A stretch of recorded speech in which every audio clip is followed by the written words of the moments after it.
Are you stuck in the certification spiral? You tell yourself that if you just had one more credential or a few more letters behind your name that you'll be ready, that you'll be confident. In today's episode, I share why this spiral is actually keeping you from doing the very thing you want, and I'll give you 3 actionable steps to get out of this spiral so you can start making money in your coaching business now. Welcome to another episode of the Best Damn Coach podcast. Welcome, coaches. I am so excited you are here. I am hitting on a topic that I am mighty passionate about today. And if you feel called out in this episode, I just want to preface this that I'm not calling you out. I'm calling you up into the purpose that I know you are meant to deliver. And sometimes we have to hear the truth about things in order to realize we are in this spiral that's holding us back. And specifically today, I'm talking about the certification spiral. Why more credentials won't build your coaching business. And I want to just first say the reason I'm talking about this is because I know this. And I remember very early on in my business, I faced this dilemma internally. I had literally a graduate degree in biology and anatomy and physiology. I even taught anatomy and physiology and nutrition and all elements of biology. And I taught group fitness for 10 or 15 years. I had a lot of lived experience in this world. And when I started my coaching and my nutritional coaching business, I was at first paralyzed. I'd even gone through the journey personally of losing roughly 70, 80 pounds, keeping it off, getting in the best shape of my life, feeling so much confidence. I know the habits I needed to change. I know how to understand the macronutrients my body needed. I was doing the thing.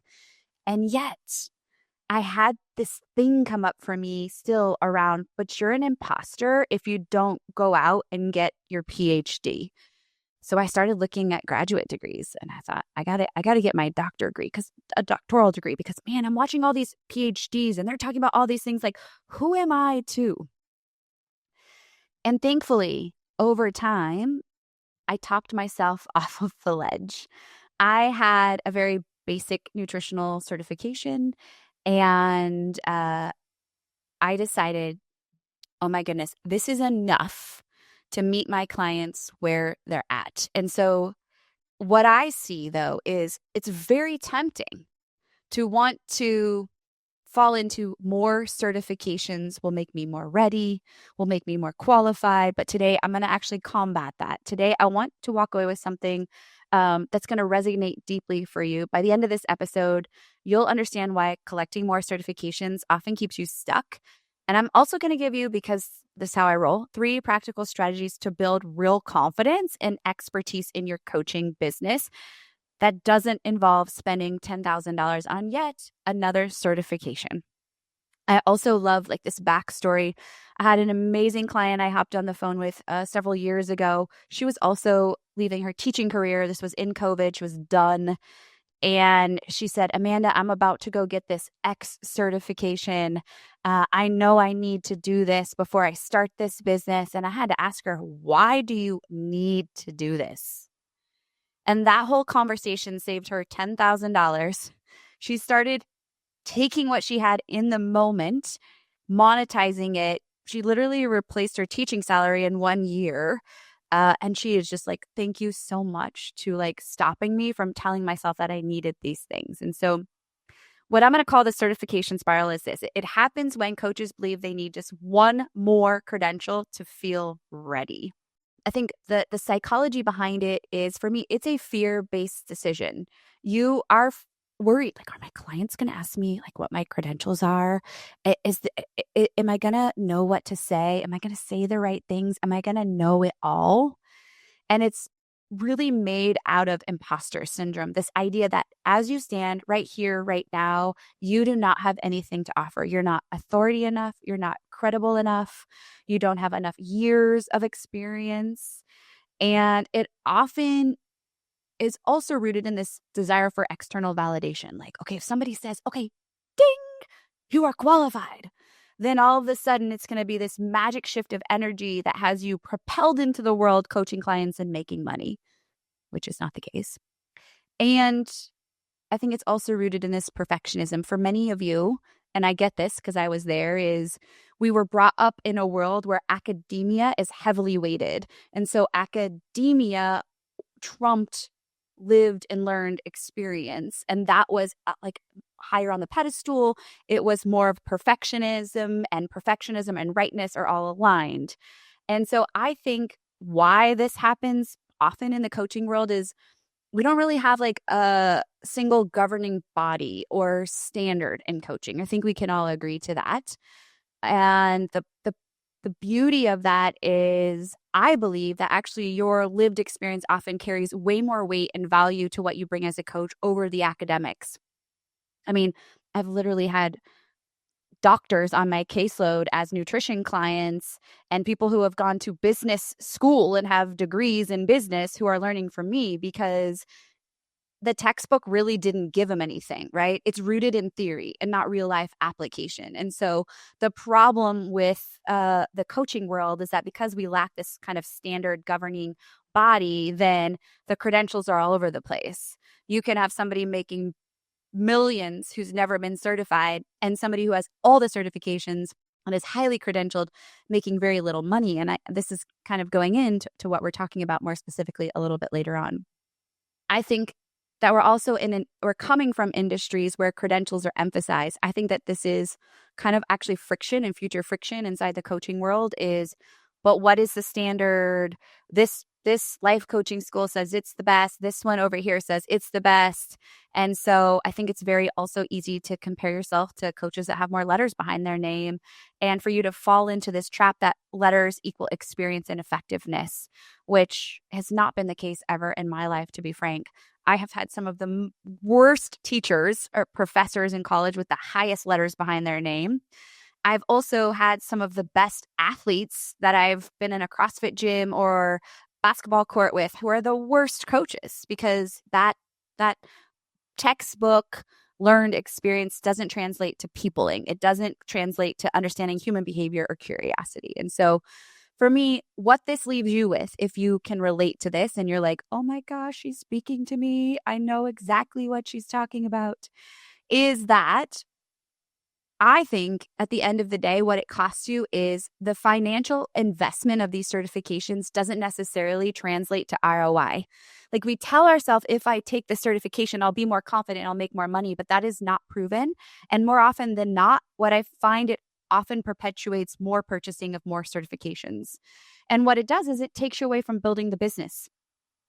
And I don't want to dismiss in this conversation that I think it's important that you have integrity and understand coaching, but I don't necessarily believe or have seen firsthand that translates to actual ability as a coach.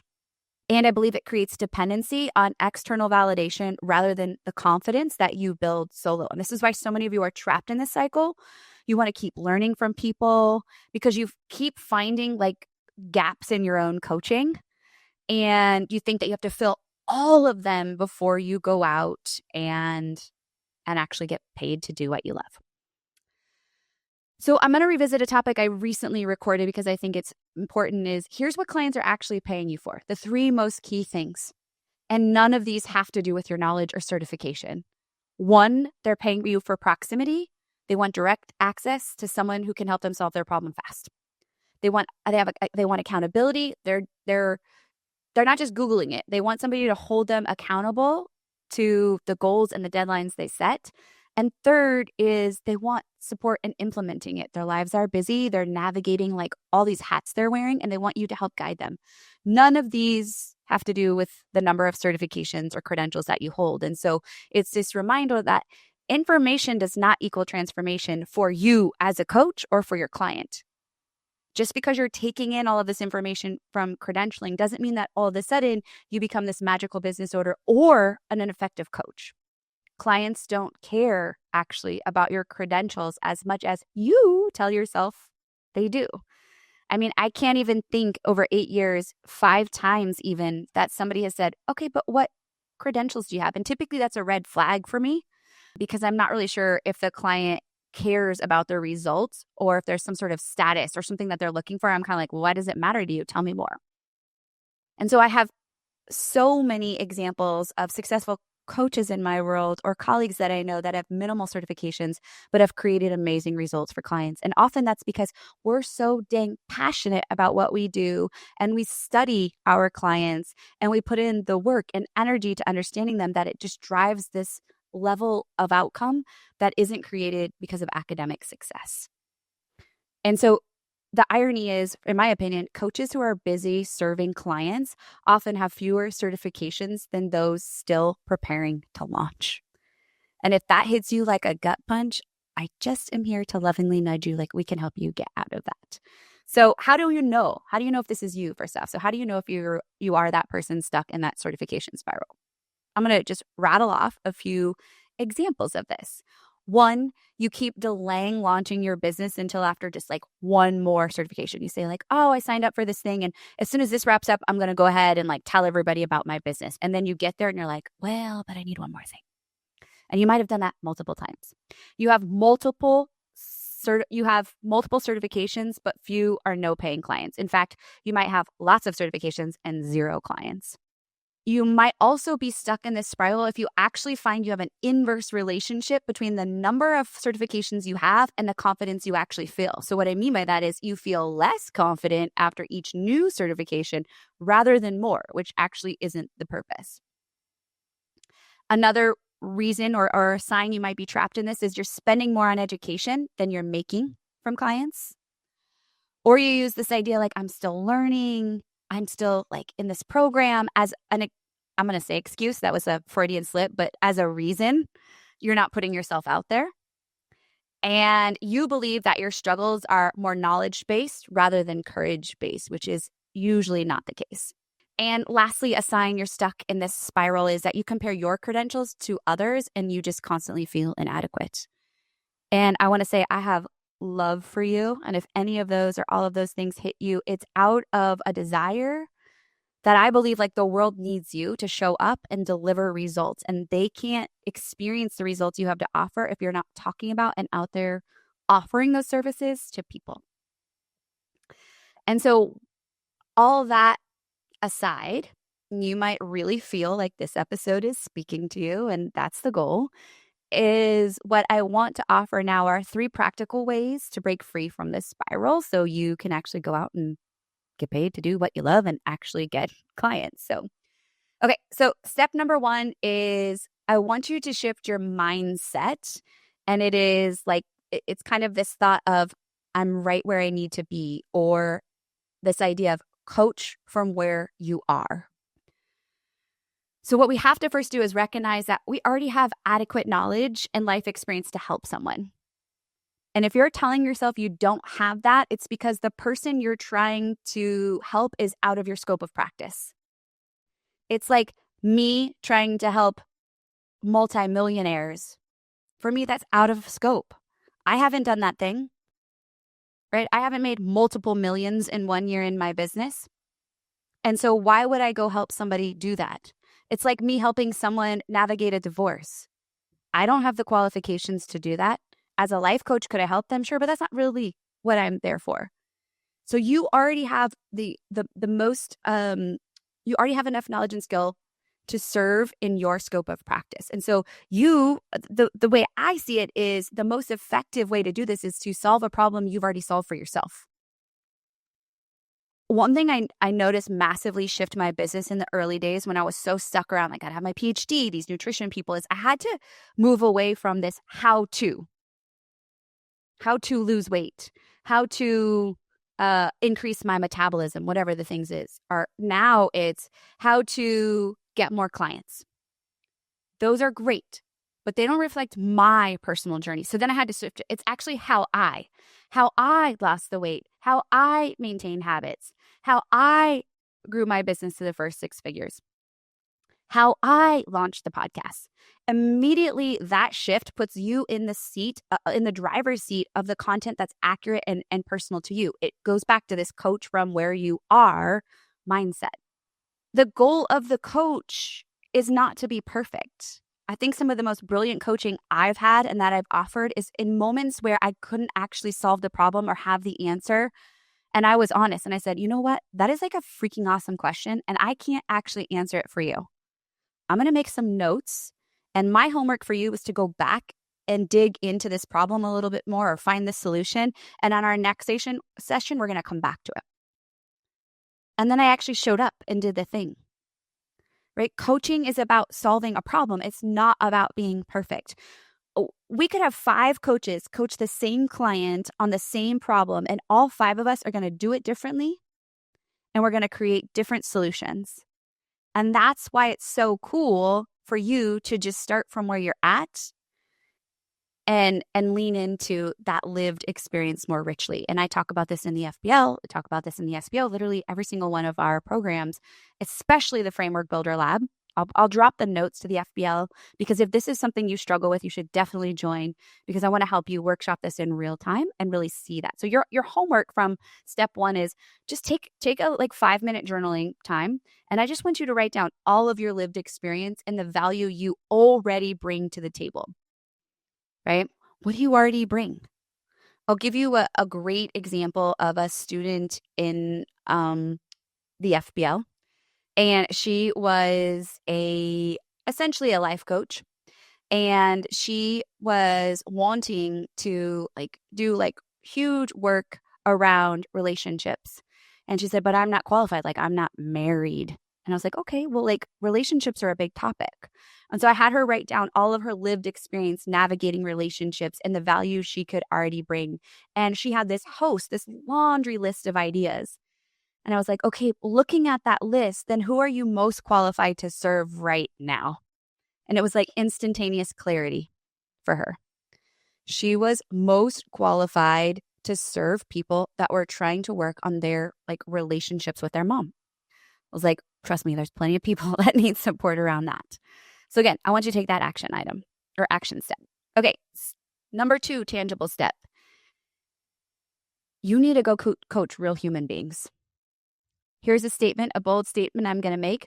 The best certification is client results with real humans. You will learn more from going through one client through a 3-month coaching container that you are delivering than you'll ever learn from some certification. And I go back to my master's degree. I have a master's degree in secondary ed and coaching. And I stepped into my classroom that first day with freshmen as a total newbie teacher. And by the end of the week, I was like, I learned nothing in school. Everything was different. Holy moly, I learned so much in that first week. And that's exactly what happens with coaching. It's no different. And so I always encourage you to start with a beta client. I'm a fan of 1 beta client. Doesn't have to be lots of beta clients. And I want you to ask that person, can I help you with this problem in exchange for feedback and just a raving testimonial? And you don't have to even exchange $1 if you don't want. And what you're doing is looking for real-time feedback. What you're actually doing is increasing your confidence, increasing your mastery. And I love when students are doing this in real time in some of our programs, because it just gives so much feedback. And this is where that framework becomes so relevant. If you're feeling like an imposter around this, then the Framework Builder Lab will help you take that next step. I think this is often the struggle, is you go through these certifications and they give you this generic way to respond to clients. But what you need is a framework based on how I solve that problem. And then you can stand behind it with full authority because you bring in that lived experience. So again, the Framework Builder Lab is a place for you if this episode is speaking to you, because we will help you move forward and navigate that imposter feeling. And so inside the lab too, so part of this is you need to focus on the problem you solve, the specific problem that you solve right now. And when you know how you solve it, you build a framework around it, you show up with authority, you get that beta couple 1 to 3 clients in there, you start to gain so much more experience than you would ever have inside of a certification. Right? So my action step would be go coach one person. Can you, when you listen to this episode, post on Facebook, hey, I'm interested in helping this problem, insert problem. Is there anybody who's struggling with it that I would love to have a conversation? Right? Open up one spot. You will find a massive shift in your confidence when you do that. Okay, so now moving on to step number 3. The last part is, again, this shifting of understanding timelines and opportunities. there will always be so many certifications out there. There will be so many communities to join. But having the filter to understand when it's the right time for you is key. So this is kind of this like shift of what I want you to think of, like it's just in time. Only invest in education that solves an immediate business problem. So instead of going in and doing all the things, you have to ask yourself, what's the struggle I'm having in my business right now? And will this investment solve it? So I'll give a couple examples of this. I was just with a student in the FBL, and she said, Amanda, I'm getting nothing done. I've literally invested in all these things, and I'm on Zoom like 8 hours a week for all the programs that I'm in. And I said, do you need those programs? What problem are they solving? She's like, I don't even know. I can't stop because I think that I need everything right now. And I feel you on that. It's very much this kind of FOMO, great marketing probably as well. And so what I started to do, which was super helpful, is I had to start asking and seeing the gaps that existed.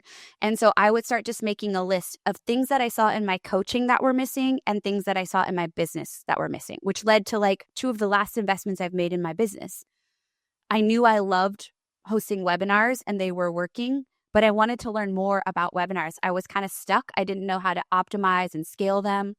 And so I knew that I wanted to specifically go look for a program and a mentor that could help me solve that problem. And I hung out there for multiple years. And then I realized like PR, I need to learn PR better. I need to be more visible. So I go and hunt for said problem, right? And so I think you need a practical education plan based on your client's needs, your own gaps, and what your goal is in your business. Because if you're telling me you want to grow your business, but you're investing in certifications, then your investments do not match what you're telling me your goal is. You can always improve your skill set. But if you keep investing in certifications, it's really a mask for a lack of confidence. And that is not going to move the needle. Then you're going to be in this perpetual state of, I'm getting started to get started, and that's not going to allow you to make the impact or the money that you want. So something that's helped me is I definitely allocate funds for investment. And I ask myself, like, will this certification actually make me better? Will it actually lend itself to the work I want to do in my business? And if it's a no, then I allocate the funds somewhere else. So that's why a lot of my learning currently comes from reading books and studying, and most of my investment supports my goal, which is to reach more clients, because I know like what I have right now is everything I need to create massive needle moving shifts for my clients and create massive transformation. So again, recapping those 3 strategies. Number 1, you're going to own this kind of coach from where I am right now.